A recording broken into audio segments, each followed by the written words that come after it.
Welcome to the Gospel According to podcast, the first and only podcast looking at the intersection of pop culture and the Christian faith. I'm your host, Dave Hallahan, and I'm joined, as always, by my co-host. You may know him as the guy telling his neighbors to get off my lawn. It's Dan Ulrich. Oh, quite the opposite. I'm like, get on my lawn. What are you doing? Come hang out. It's true. We've actually talked about how you are purposefully designing your house and yard as like the spot. We're pretty close to being like a summer camp in the backyard. We're like one Gaga pit away from being a summer camp in the backyard. Well, get on it. You've got the space. Yeah, I'm working, man. One thing at a time. We are not alone today. We are joined by a special guest, and you may know him as the guy who had coffee with the Pink Power Ranger. It's Daniel Yang. Hey guys, thanks for having me. I'm excited to be on with you. Yes, and I did have coffee with the Pink Ranger, Amy Jo Johnson. Outside of airport run-ins with celebrities, Daniel is the director of the Church Multiplication Institute and co-author of Inalienable: How Marginalized Kingdom Voices Can Help Save the American Church. I was able to read this book last summer of 2022, and it was great. We're actually going to do a giveaway of a copy of this book with this episode, and we're going to bring a double giveaway this week because I forget when, but a few weeks ago we announced we were giving away a $25 PDQ gift card, and we never actually did that, Dan. So we'll post about that on Instagram, but one lucky winner will win both prizes, to make it simple for everybody. Make sure you follow us on Instagram so you can see about that, but you'll win $25 to PDQ and a copy of Inalienable. But before we get into our actual topic of conversation for today, Daniel, tell us a little bit about the book Inalienable, what's going on here, even in the subtitle, how marginalized kingdom voices can help save the American church. There might raise some questions for people. Why does the American church need saving, even to begin with? So what's going on in Inalienable? Yeah, so Eric and Matt. Eric is a pastor of a church in Tulsa, Oklahoma, and Matt is the senior advocacy director of World Relief that works with immigrants and displaced people around the world. They were really already kind of engaged in a conversation around how the churches can be more hopeful for the future, and in light of a lot of things that have happened in the last maybe decade or so, but definitely more longstanding than that.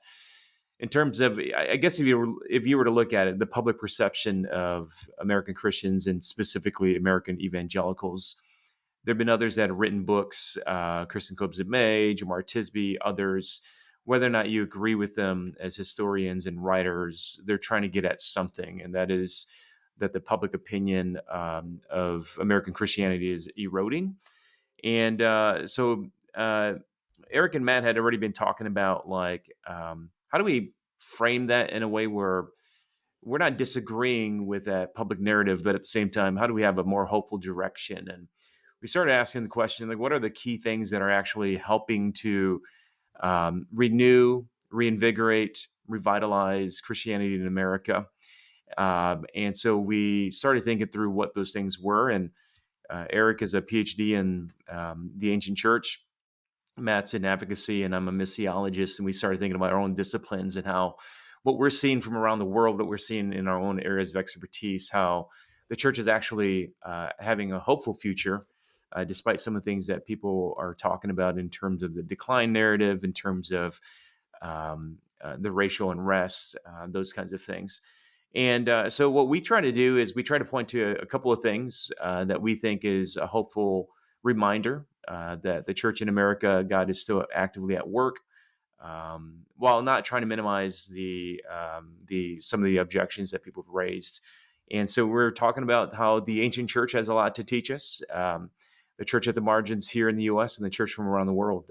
These three things, among others, are actually helping to revitalize Christianity in America.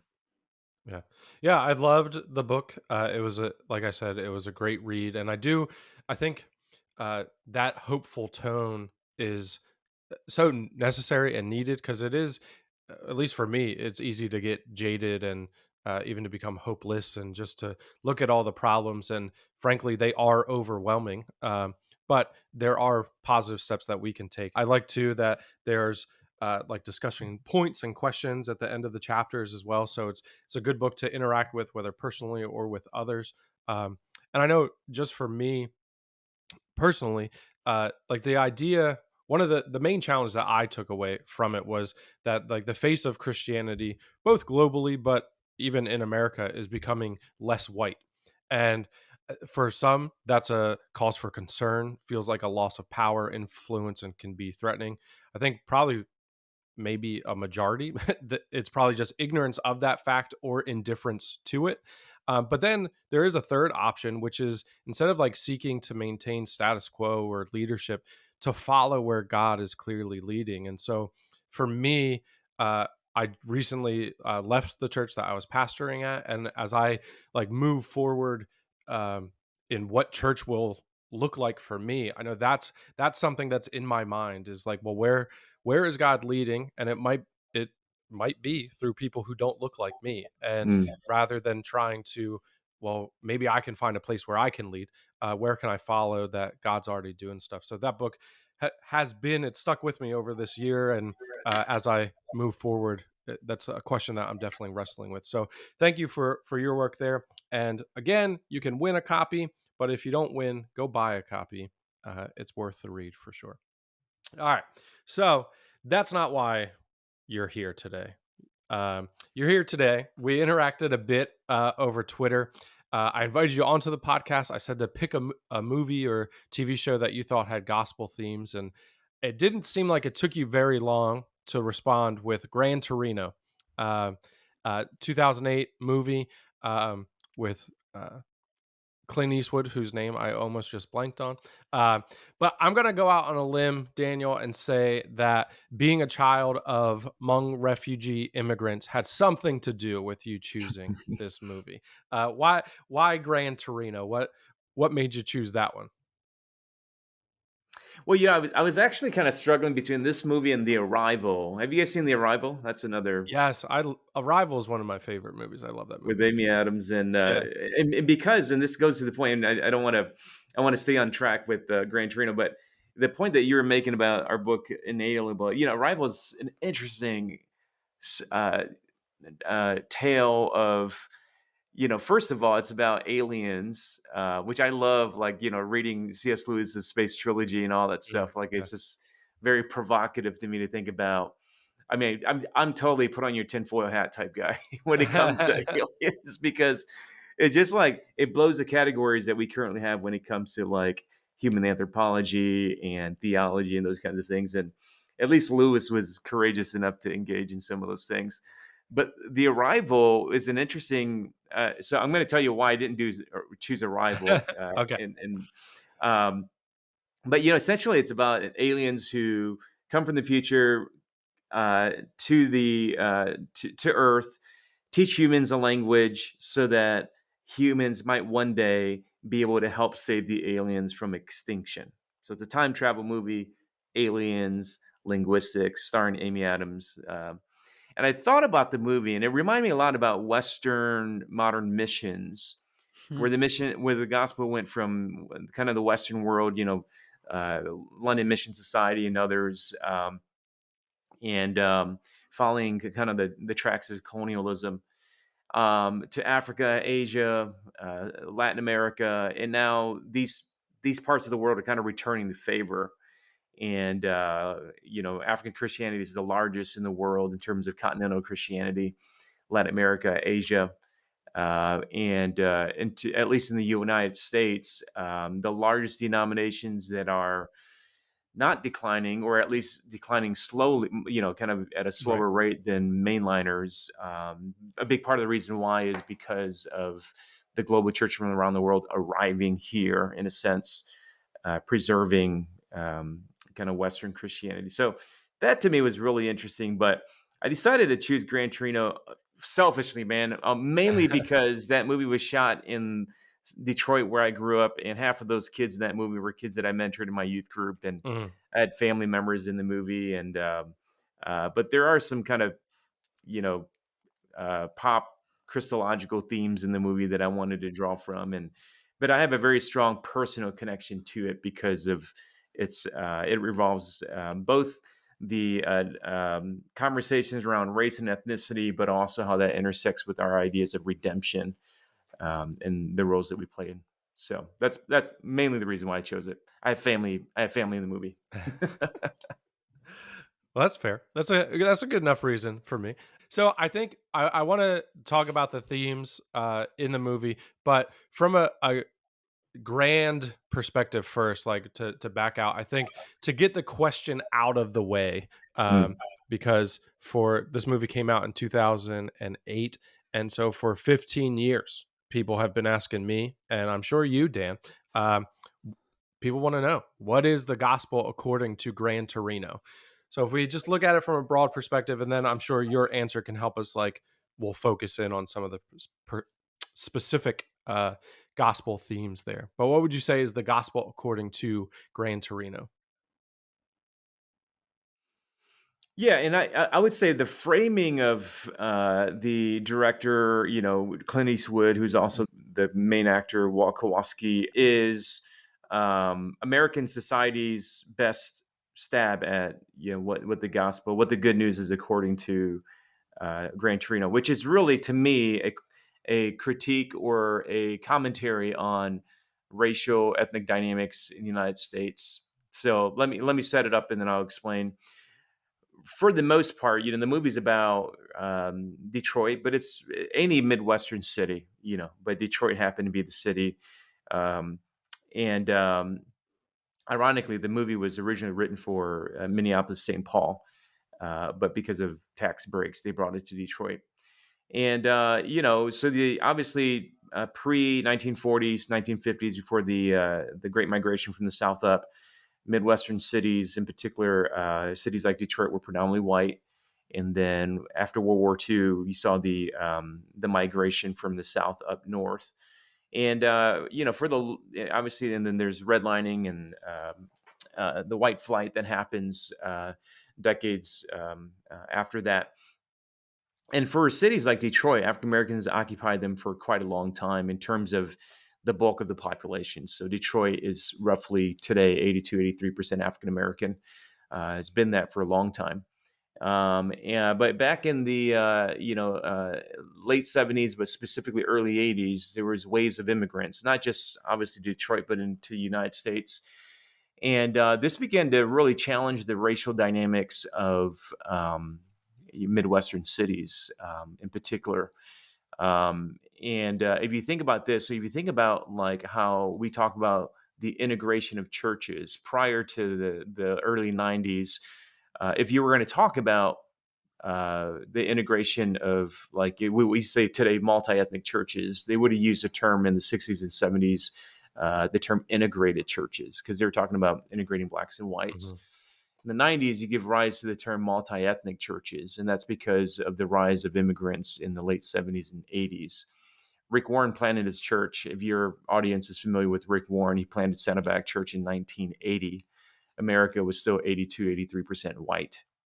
And so, but by the time you get to the 90s, you have this high, this rapid growing number of immigrant communities. My parents come in 79. And so that is kind of basically the social context of the movie Gran Torino, Midwestern city. Whites used to occupy it. Blacks are now the predominant, but they don't own the block. And then now you have immigrants that have come in. People don't really know why they're there. So there's kind of this storm of like, and this is the setup for that movie. What the movie says was that, at least what Clint Eastwood and the writers say, is that at the end of the day, Clint Eastwood has to die in order for peace to be established in the community. That's the gospel according to Gran Torino. But to me, that's not the gospel according to Jesus. I think in most of American society, our best attempt is about the power struggles and in decentralizing power. And so the commentary here is that if the old white guy dies, then that gives space for minorities to rise. And there may be some version of that is we can kind of reflect on. But if you think about how the gospel really impacts, like how Jesus came, um, Clint Eastwood doesn't have to die for people. Jesus dies for people. But for those of us who follow Jesus, that also means that we have to follow in his steps. And so that means that we also die with him. Um, but I like Gran Torino's take on it because in some ways, it's the wrong narrative. Mm, Um, I do believe in like the importance of redistributing power and control, especially in our local communities. But at the end of the day, in terms of our salvific eternal life with God, only Jesus pays for our eternal salvation. But it does bring up the point that for those of us who follow Jesus, in order for us to see societal change, in order for us to see equity happen, we willingly offer ourselves. And sometimes we lose. Sometimes we die in the process, if not physically, at least sometimes in social capital, in order for others to be uplifted. And I do think that there's a tension in the movie where it's trying to highlight that. Oh, I prepared for Gran Turismo, the Oh 2023 yeah, hey, movie. we could talk about So that movie too, man. That just cracked my top 5 guy movies. oh, So nice. Yeah. I had yeah, some of those things we were talking about the globalization of Christianity, and we see this kind of one of the themes that I pulled out of this is this whole what does it mean to be a neighbor? You know, who is my neighbor in this? And he has that Walt has that moment where he's looking in the mirror and he's like, I have more in common with these people that he, hated, was, racist towards, he says, than my own family. And kind of this idea of the story of the Good Samaritan and things where it's like people that I'm supposed to be enemies with, or at least in my heart, I'm trying to, to separate myself from. And then we have an interaction with people. We cross streets, we cross borders, and some of that starts to fall away as we genuinely get to know somebody and their stories and realize keeping somebody at arm's length only increases the prejudice rather mm, than opening ourselves up, our lives up, being maybe awkward or vulnerable in that sharing life together. We can see that man, we're more alike than we're not alike in those ways of seeing and not being afraid of this multicultural Christianity that's arising and trying to create a separation for us, but rather than how can I embrace that and see the gospel through different cultures, different upbringings, that if I just try to silo my faith, that it's going to be a much smaller representation of what Christ is trying to teach me than if I embrace other cultures, others' histories, and add that as a part of how I'm viewing the gospel. yeah. Well, and yeah, as you're saying that, it makes me think. I want to reimagine like the movie, and obviously this was not the intention of Clint Eastwood or the creators of the movie, but to maybe place Christians in each one of those categories. Like, what does it look like when Christians were essentially immigrants and refugees? Right. What has it been for like Christians to be historically marginalized people in decaying parts of urban cities?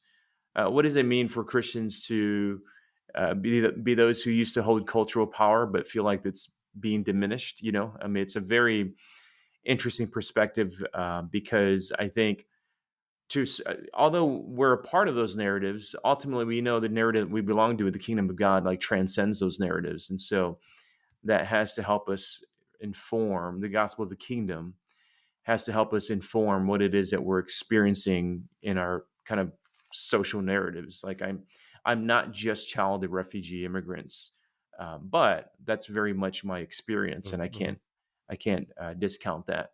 African Americans can't discount their historic struggles in the United States, but at the same time, they're more than just mhm, victims of slavery. Walt Kowalski, who in some ways he's positioned as a Korean War vet, somebody who fought for his country.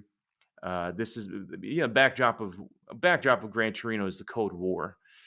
Um, And so, he's in a place where he thinks everything that he fought for and believed in is going away, which is not dissimilar to the January 6th narratives. Mhm. And yet, what does it mean to be a Christian who's approaching these social narratives from that perspective? I think it's very important for us to be discerning and to take our cues from a larger story, obviously, not just our social narratives. And that's where the gospel of the kingdom is very important. And the biblical narrative is helps pull us out of our social locations in a sense. And it puts us in a broader, more long term context. But I think the love of neighbor is an important thing because you see the transformation that Clint Eastwood or Walt Kowalski has throughout the movie. That it's almost as he doesn't have to die for other people, but he has to actually die for himself. And as he dies to himself, then he experiences transformation. And that's very interesting in the Yeah. movie.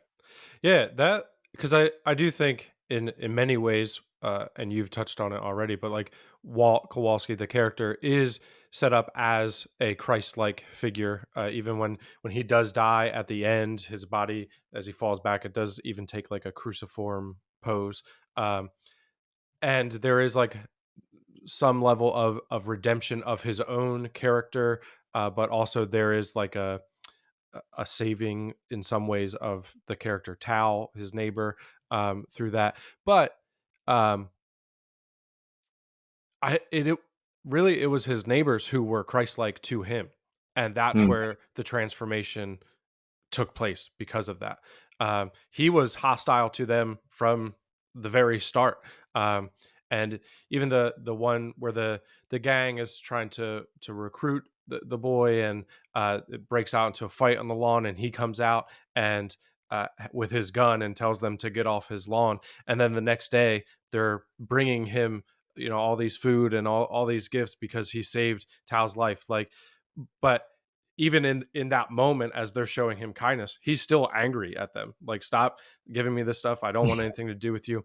But their like continued kindness uh is eventually what breaks him down. So I do think that that love of neighbor, and it's shown from really, Walt has the power in the relationship there. um and it's the oppressed immigrants who mm. are showing love. Like, it's a love from the bottom up rather than top down, which I think is powerful too. Um, because that it should be easier for Christians who are in positions of influence and power to love. We don't always do that. We don't always use our power to do that. Um, but the story of the Bible is that the people of God are frequently, I mean, in scripture, they are always, almost always in lower positions, but they are to Mhm. love anyway. And I think we see that uh, through the Hmong, well, specifically his neighbors who love Walt into redemption. Yeah, I think that's a great observation, and yeah, breaking the fourth wall. I mean, going. Uh, I know the two actors who played being a sister or Tal and a sister. B's the male actor, and Whitney is the sister. And Whitney's actually a strong follower of Jesus, and have had them in my home. And it's interesting for them to reflect back, 15 plus years later on the movie, because they realize now that, like, to a certain degree, they didn't have autonomy in telling the story. They basically had to follow the script that Right. the original screenwriters wrote, and then Clint Eastwood's interpretation and vision of that. And I think both of them would say, and if not all of them, at least both of them would say that if they were to participate in the movie again, they would want the movie to be told with a little bit more agency and autonomy, rather than just seen as uh, poor immigrants. But I think what is important is what you mentioned, the way that that local community is set up. And I know exactly where they shot that movie, the set. Those dynamics were tracks that were set for them long time ago. So as an individual, you couldn't do anything to change how you got there. But then you had to, in a sense, negotiate that space with the current players that were in play. And you couldn't say, like having grown up. So I grew up in inner city Detroit and had very similar experiences. Like I couldn't say to somebody who was older and white on the block, like, act more like Jesus, because I need you to do that as somebody who's the weaker person, Right. like that wouldn't make sense. You can only genuinely and authentically play the hand that was dealt to you in a way that is most um, others oriented and most collaborative. And in some ways, having been the immigrant, like I understand Jeremiah 29:11 in a very different way. Like literally, when the Israelites are being told to, you know, um, settle, marry their children, build homes, plant gardens, seek the welfare of the city, pray for its prosperity. Like I feel like I'm commanded as an immigrant to seek the prosperity of those around me, including majority culture. And maybe that's a subversive way, because in some ways the gospel is always subversive. And so when you are the people who you feel like you're on the short end of the stick, you have no choice but to act subversively. And in the kingdom of God, which is upside down, that gives you a competitive advantage. Mhm. Yeah. Yeah, I do think, there is maybe I don't know what the intentions were of Clint Eastwood or the creators of the movie, but um, for those who have eyes to see, I do think that like the message of the power of subversive love is there and of sacrificial love is there. And I think the Clint Eastwood or Walt dying at the end sacrificially is maybe the one that like would come to mind first. But I do think that the characters of Tao and Sue are they are showing how sacrificial love has power. Mm, And especially Sue's character, she's uh, just kind of like unflappable in with the the gang members that like kind of corner her. She doesn't back down, she doesn't flee, she calls out. It's almost like the turn the other cheek kind of mm, narrative. Like in when Jesus says to do that, he's saying to, shine a light on the injustice that's happening. And so as they're kind of demeaning her and talking down to her, she just says this is what's happening. Like you guys are playing into stereotypes. Oh, you're going to call me this, you're going to call me that. Like I know how this goes. And then even her interactions with Walt, who is not afraid to use racist language and stereotypical language to talk about her and her family. But she doesn't back down from that. She doesn't get smaller because of that. But she's also not aggressive. And she's not like, listen mm. here, racist white old man. Like she just is having conversations with him and she maintains her dignity, which I think in turn shines the light of injustice on Walt. And we don't have that explicitly said of Walt, saying the way that you treated me changed me. But we see that happen, that their refusal to shrink, but also their refusal to fight back and instead to just maintain their humanity and their dignity in light of Walt's, racist tendencies and hostility towards them, that eventually breaks down their or Walt's walls that he had built up. So I think like that's something that grabbed me is sacrificial love is power for the Mm. powerless. And I think that is a key theme of the gospel of Jesus Christ. And it's counterintuitive. It's hard to live in, and it's certainly hard as someone from the predominant culture. Like it's hard for me to tell those who are not a part of a predominant culture, well, just love sacrificially and it'll be fine. But I do think that's the message of the gospel, that that's the power that we do have regardless of where we find ourselves amongst the social hierarchy, is we can always love sacrificially, and that has the power to change people. Yeah, absolutely. And I think the major difference is that it's a matter of autonomy and agency. So I think uh, a person can only meaningfully live sacrificially if they feel like that's their choice in the Mm, matter, you know? mhm. And I think that's where the gospel is an internal resource. When you don't have physical, social capital, when you don't have advantages, where else can you find an internal resource strong enough that even when you know you're the marginalized person, and you can be a person with white skin and be marginalized. So I'm just kind of using that For as a sure, yeah. general category. But when you're the marginalized person, where else are you going to go to in order to have those internal resources? Say, and still, I'll lay down my life for my neighbor, for my friend. And it has to be a much more compelling, stronger narrative than the ones that are circling you, right? And so that's where I stake my claim in the gospel, because I think only in the gospel do you see something compelling enough that somebody who's already marginalized would say, and still, I would still lay down my life on behalf of others. And I think Paul understood this. The Apostle Paul, he says in 1 Corinthians chapter 9, that famous passage, he says, um, to the Jew, I become a Jew. To the one as one under the law. To the weak, I become weak. Become all things to all people, so that I might save some. And Paul can only do that, though, if he really understood his identity intrinsically in the gospel, not in his Jewishness, not in his adherence to the law, not in his Roman citizenship, but it was in Christ Jesus, and that's why he then could lower himself. And I think again that is the equalizer.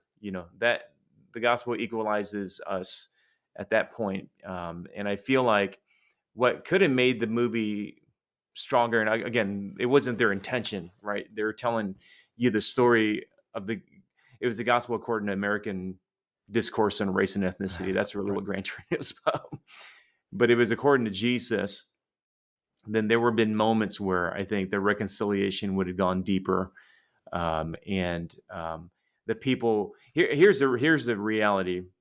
Kind of again going outside the. It takes years and years and years and years and years to process like racial trauma and you can't communicate healing conveniently the way that that movie tried to communicate healing.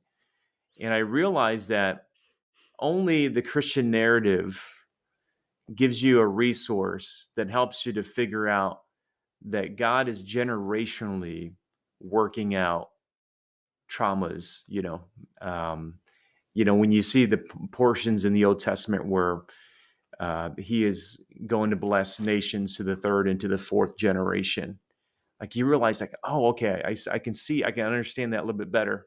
We now have the language right now around trauma to better understand what my parents went through. God is not finished redeeming those experiences yet. He's still redeeming that in my experience. He's going to redeem it in my children's experience. And that is also a picture of the gospel. And I was glad that at least some of those themes were trying to come through the movie. But it takes, real life lived experiences like my family's and others to really capture all that. I have a question. So at the end of the movie, if Walt doesn't die, he comes to your church and he wants to serve. What position are you giving him, Daniel? Oh boy, what position am I giving him? See, that puts me in the place of power now. I don't know if I feel comfortable with that. I kind of like being the subversive. Well, let me come on, let me get at that from a different perspective. And I've led multi-ethnic churches, and I planted a church in Toronto, Canada, and I saw myself in a sense, as a missionary to liberal North Americans. And to a large degree, that would be children of generationally disconnected white Canadians. Canadians are about maybe a decade or two ahead of Americans when it comes to kind of being a little bit quote unquote progressive and more like Europe. And it's sort of going back to the arrival motif. Um, it took me a while. Our first worship service that we held, it was in this really cool art studio. It was about 50% white Canadians, 50% non-white. My mom and dad, who lived in Detroit, drove up from Detroit to join us for our first worship service. My mom was very weak and frail at that time. She had a couple of Mm. strokes that she was struggling with. And I remember going up to preach, and I looked down at kind of the room full. It was, maybe about 80 or 90 people. It wasn't a huge room, but it was, as a church planter, it's kind of a crescendo. Mhm. Little that I know is the beginning. It wasn't a crescendo, it's the beginning, but it felt like a crescendo to the work that we'd done up to that point. And I saw my mom, and I realized the composition of the room, and it dawned on me, like, becoming an American evangelical is not a great consolation prize for what my parents went through, but I have a better understanding of, like, a little bit of how God is redeeming their experience. That if I could be a part of at least helping to revitalize, reimagine American Christianity, in particular, reach secular, liberal North Americans. Like, I see the irony and also the genius in God's plan there. And so, somebody like Walt Kowalski, who, let's say he's a Christian nationalist, and let's say, he's sort of an old guard person. I think my journey at that point would be to build a meaningful relationship with him, so that we could have mutual understanding, and so that we could share love. And At that point, it'd be less about like position and power. It'd be more about mutuality. And I think that's really important. I do see churches building that. That's what makes me hopeful. As much as the Hillsong documentaries and the Rise and Fall of Mars Hill podcasts and every other kind of expose out there that exists, I still see everyday people in communities trying to build loving churches, places of belonging, embracing those that are different from them. And that gives me quite a bit of hope because I know that's happening. Hmm. I think the right answer was head of security. No. Oh, right. No, I I think that's good, and even, the the hopeful note that you ended on there, I and to tie it to some of the movie too, like, I think that that love of neighbor is so key, Mm, and a few years ago, I read through and then actually did, like, a small group, class at my church, through the book called The Art of Neighboring, and mhm, the basic idea is just, like, what if Jesus meant it when he said to love your neighbor in the most literal way? Because it's often paired with the story of the Good Samaritan. So then we use that to hyper spiritualize, and I'm 36, and so you know. Uh, 9/11 was like happened at a pivotal age for me, and so when I think of the Good Samaritan, I often think of 9/11, and then I think of Muslims. I'm like, okay, so as like mm, this American, the Samaritan in my life is the Muslim, and I have to love the Muslims. And like I have some very minimal passing interaction with Muslims, um, but I don't live in a highly populated Muslim area.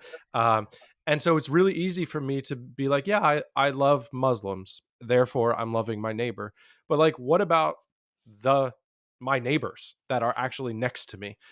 It's actually harder to mhm, love even the people who look and act just like me that live next door than it is the hypothetical Muslim that I'll never actually have to interact with. And so um, I do think like that unease that Walt was feeling, um, as he we don't really, because of the way the movie ends, we don't see it come to full fruition, but as he interacts more and more with his neighbors, he realizes they're not the threat that I thought that they were. yeah. That they're not as bad as they're not going to ruin the neighborhood. That there is actually hope here. That I'm safe here. That they can be safe here. That we can interact. That we can not just coexist, but that we can actually have meaningful relationship with one another. And I think as we we are living in a highly, I feel like tensions are high, in right now. But as you get to know your neighbor, I think that tension will lessen. That you'll realize, oh, these aren't. I, my wife is. I wouldn't lock my doors ever, and I'm not saying that's a good thing. It's mostly because I would forget. But Lee is like, oh well, we gotta lock. Did you lock the car doors? Did you lock the back door? Did you do this? Is that a way? Is that a way? And those are good practices to have. But also, as we've gotten to know our neighbors better, her stress about that has lessened because it's not who's going to do what to our stuff. It's, oh, that's Joe and Lisa.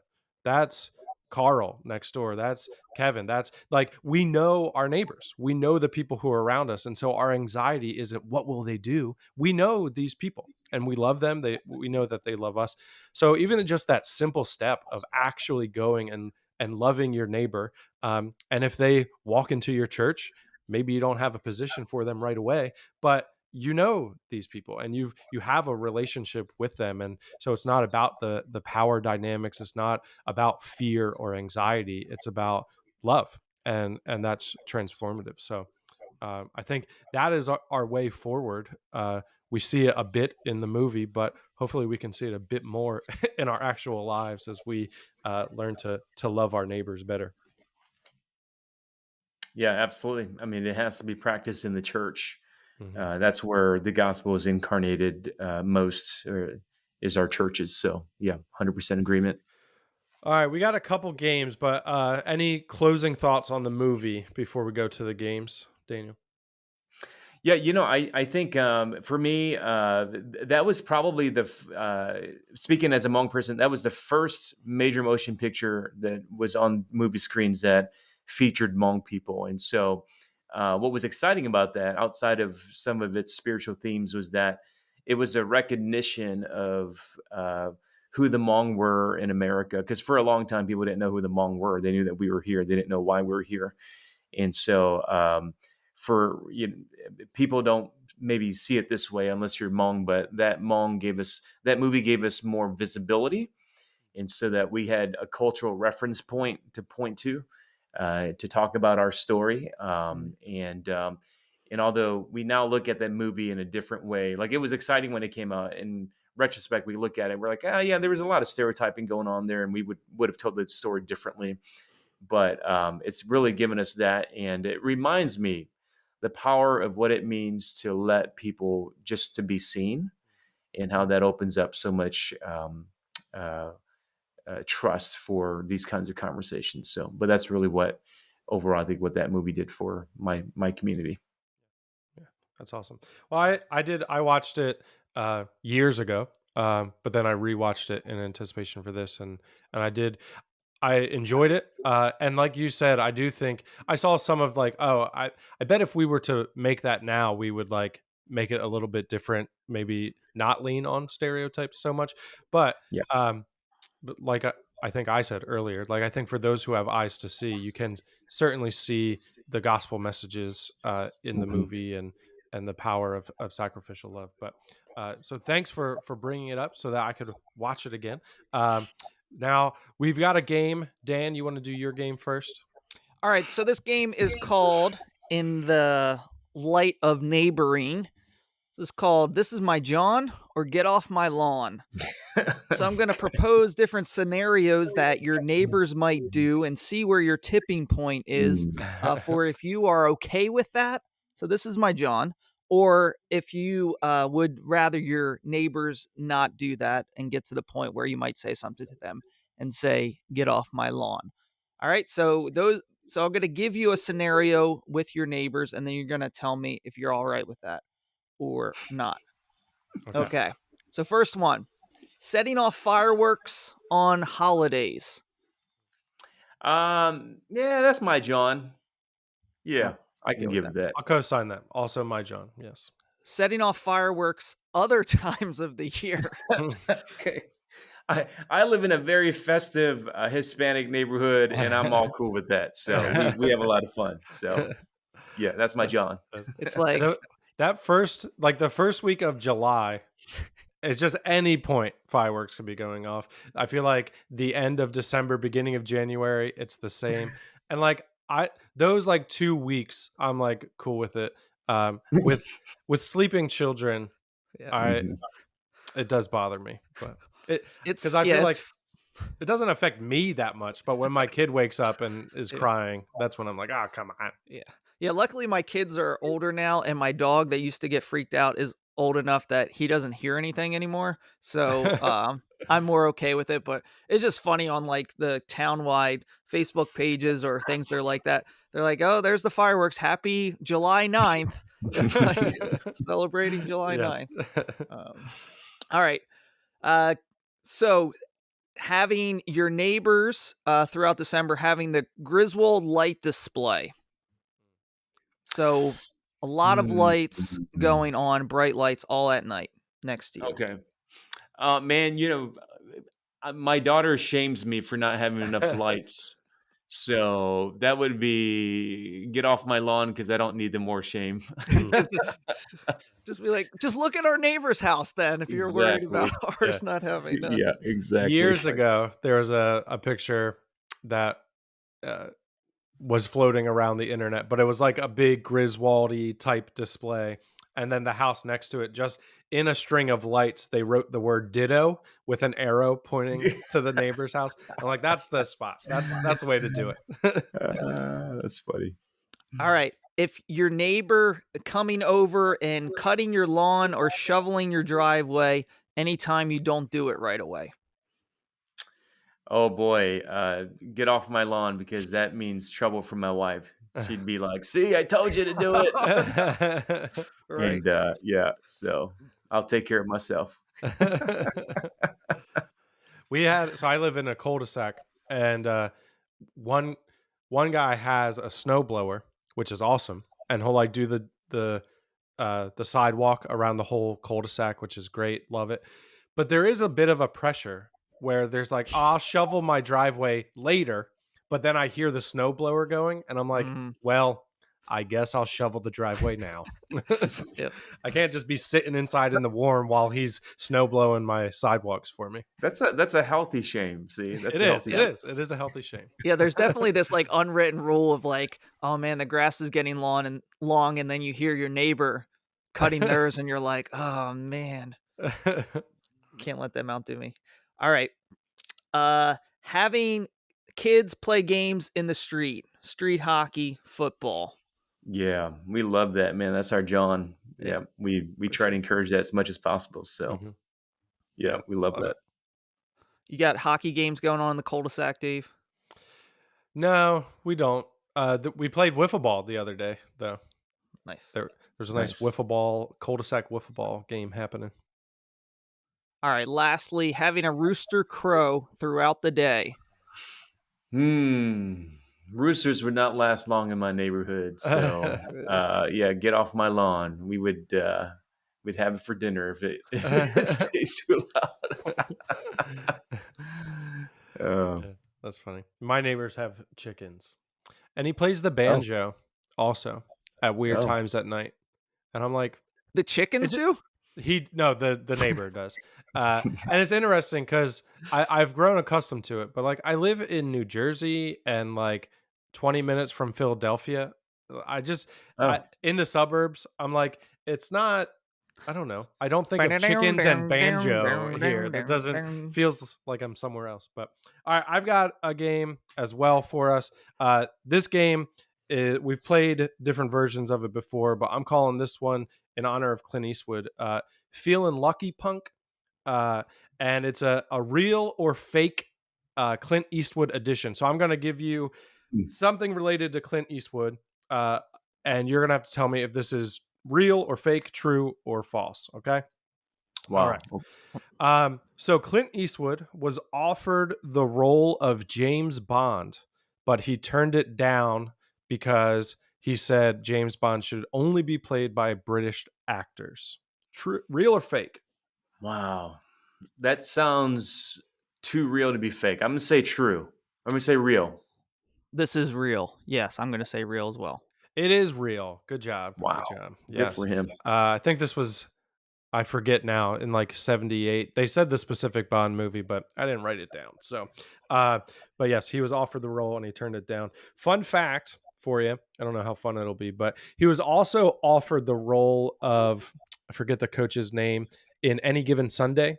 Al Pacino played Oh yeah, the yeah, coach. yeah. He was Right. offered that role, but he wanted to direct the movie and they said no. So he turned it down. So there you have it. All right, here's a quote. You're going to tell me if this is a real Clint Eastwood quote or a fake Clint Eastwood quote. Courage is being scared to death, but saddling up anyway. Real or fake? Oh man, that sounds like a Western movie. Um, I'm gonna say it's fake, although I can see it coming from one of his westerns. All right, we got a fake. I'm gonna say this is real. Man All of right. wisdom, Clint Eastwood. This is fake. This is fake. This is Ooh. actually the other John white. Wayne. This is John Wayne. Yeah, that was Yeah. a John Wayne quote. Ah, okay. All right. Real or fake? There was it was a canceled video game, but there was a video game based on Dirty Harry where you could play as Harry Callahan. And it was kind of like mission based and free play. In think of like Grand Theft Auto, but more. If you've seen the Dirty Harry movies, you were Mhm. this detective who was you were Harry Callahan. Um, but then it got canceled 2007. Real or fake? 2007. 2007. Let's see. That would have been like primetime Halo time. I don't know anything about video games. I'm gonna say fake because I feel like that would have been so far off from the Dirty Harry days, but I don't know. Fake. Trying to get back on the board. I'm gonna have to say real just to try and Just for the gameplay gameplay. Yeah. gameplay theory. This is actually this is real. Wow. No real reason was given as to why they canceled production, but they went as far as making a trailer for it. Um, and I believe Clint Eastwood agreed to revoice the character for it as Mm. well. I think 2007 puts it close to like the 30-year anniversary mark. They Oh, showed it to right. kids and the kids said, "Who?" And that's Yeah, why right. Yeah, Yeah, yeah. they that's the canceled real it. reason. That's the real Yeah. reason, yeah. Because like, who are you appealing to with Yeah, that? people that like those movies aren't playing this video game. Yeah, They're not.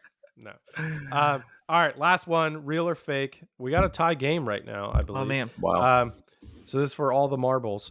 Oh, Clint Eastwood is the oldest director to win an Oscar for Best Director. Real or fake? Oh, man. What movie would that have been if that was the case? $1 Million Uh, Baby. oh, right, right. That's the boxing one, right? Yeah, Yeah. I wasn't Yeah, gonna yeah. help anybody out, Oh, but your competitor helped you out. It was $1 Million Baby. okay. All right, I'll say real because I can't think of. I mean, did Scorsese do anything recently? He'd be the only other guy that's like old enough. Well, he I'm might gonna get s- it now for what is it? Flower the Moon. r- the really Yeah, long movie that the middle of it that everyone says is boring. Um, yeah. I'm gonna I'm gonna say say real. this is false that he's the oldest to win Best Actor, but not director. Mm. Okay. Well, unsurprisingly, Daniel won, but which one? Which Daniel? D- that is real. Daniel Yang is our winner. All right. If you both went real, I did have a tiebreaker in play. I was going to have you guess Okay. how old he was when he won, and he was 74 when he won. Wow. He Yes. was 74 when he directed $1 Million Baby. Yes. I Yep. feel like Jeez. he's looked like he's 80 for the last 40 years. Right. Yeah. Yeah. That's Yeah. true. That's true. Wow. All right. Cool. Well, that's those are our games.